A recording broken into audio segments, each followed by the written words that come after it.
اومدی سر یه پروژه بزرگ مقیاس و مختصات‌های محلی با مختصات‌های GPS نمیخونه، تو اینجور شرایط راه حل چیه؟ نرم افزار سوروی مستر واسه اینجور مواقع یه آپشنی در نظر گرفته به عنوان سایت کالیبریشن که ما میتونیم از طریق این آپشن مختصات UTM GPS ها رو با مختصات لوکال محلیمون مطابقت بدیم. برای اینکه وارد نرم افزار سوروی مستر میشیم، از قسمت تول سایت کالیبریشن رو انتخاب میکنیم. اد رو میزنیم. توی این کار منوال رو انتخاب میکنیم برای اینکه میخوایم نقاط کنترلمون رو به صورت دستی وارد کنیم. کانفرم رو میزنیم. توی کنترل پوینت باید اون پوینت هایی رو وارد کنیم که در واقع لوکال هستن یا کارفرما بهمون داده یا نقاط تعریف شده بنچمارک هستن. من اسمش رو میذارم M1. برای X و Y عدد 1023 رو وارد میکنم، عددی که به صورت لوکال برای این نقاط قرائت شده، و Z رو هم 100 میذارم. GNSS پوینت در واقع نقاطی هستن که GPS به صورت UTM برداشت میکنه بر اساس WGS 1984. اگر مارک لوکیشن رو من اینجا بزنم وارد این صفحه میشم که اسم نقطم رو باید وارد کنم. من M11 میزنم. سوروی رو که بزنم 5 ثانیه طول میکشه تا GPS مختصات اون نقطه رو به صورت کامل به ما نمایش بده. اوکی رو میزنم. داخل این صفحه مجدد اوکی رو میزنم و وارد این صفحه میشم.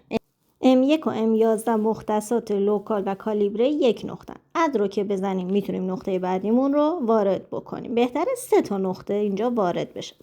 اپلای رو میزنیم. ریپلیس رو میزنیم. حالا اگر از تب سوروی وارد توپو سوروی بشم، نقشه من رو میبینید کامل نشون میده. نقطه M11 هم که برداشت کردیم رو هم داره به همون نشون میده. شمارنده میبینیم به طور خودکار یه دونه اضافه شده و شده M12. من 2 تا نقطه دیگه برداشت میکنم که ببینم آیا نقاط دیگه ای هم که دارم با GPS برداشت میکنم با UTM برداشت میشه یا با مختصات لوکالی که خودم بهش معرفی کردم. بعد از اینکه 2 تا نقطه رو برداشت کردم وارد قسمت المنت میشم. کنترل پوینت میبینید همون نقطه‌ای هستش که خودمون وارد کردیم. من وارد قسمت بیس میشم تا نقاطی که تماما داخل این پوشه من بود رو ببینم. M11، M12 و M13 میبینید تمامی مختصات ها بر اساس لوکال هستش.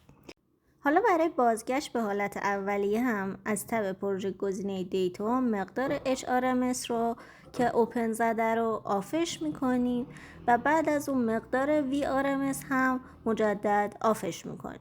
وقتی اوکی رو که بزنیم، اگر من مجدد برگردم به تب سوروی، گزینه توپو سوروی و اگر الان یک نقطه دیگه برداشت بکنم، خواهیم دید که مختصات به حالت UTM برگشته. از قسمت المنت وارد قسمت بیس میشم. لیست نقاط رو میبینین، هم نقطه P1 که اون لحظه برداشت کردم، هم مابقی نقاط که قبلا برداشت کرده بودم به حالت UTM برگشت خورده. و نکته آخر این که بهتره عمل تبدیل مختصات UTM به لوکال یا برعکس با بیشتر از یک نقطه، ترجیحاً 3 نقطه صورت بگیره. امیدوارم از این کلیپ خوشتون اومده باشه و براتون مفید باشه.